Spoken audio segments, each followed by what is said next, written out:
ยามมีเงินคนเคยสั่งเขาก็ฮักยามเสียหลักคนเคยฮักเขาก็หนียามลำบากแนมหาไผก็บ่มีหมู่ดีๆก็เลื่อนล่างห่างกันไปนี่แหละพี่น้องชีวิตจริงของมนุษย์ยามเฮามีเงินเฮาก็เป็นคนอีกคนหนึ่งพอหมดเงินมา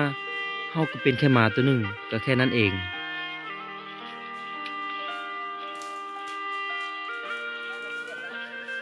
เป็นพี่น้องเกิดจากท้องเดียวกัน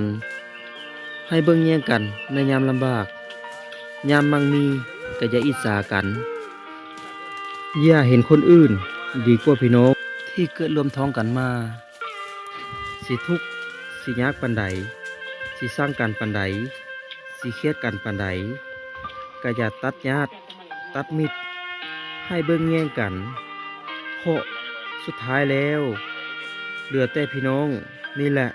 สิช่วยเหลือกันได้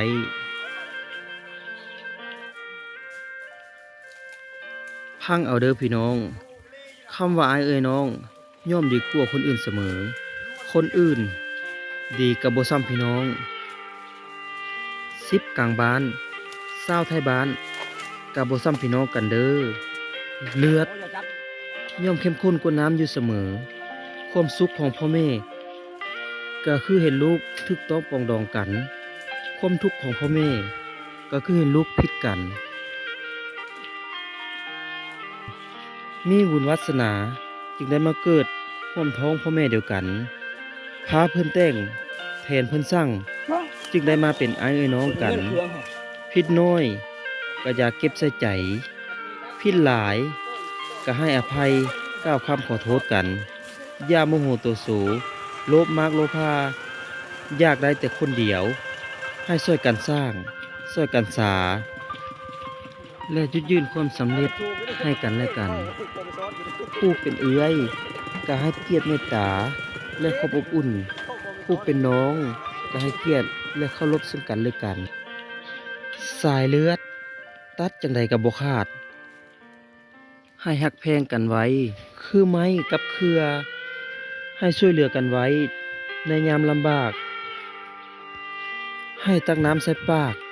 ยามเจ็บยามเป็นนี่แหละเพิ่นว่าหัวหลายรักจึงมั่นพี่น้องหลายสันจึงดีพี่น้องเอ๋ยฝากไว้ให้คิด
โอ้ยแมงเม่าออกหลายขนาดเลย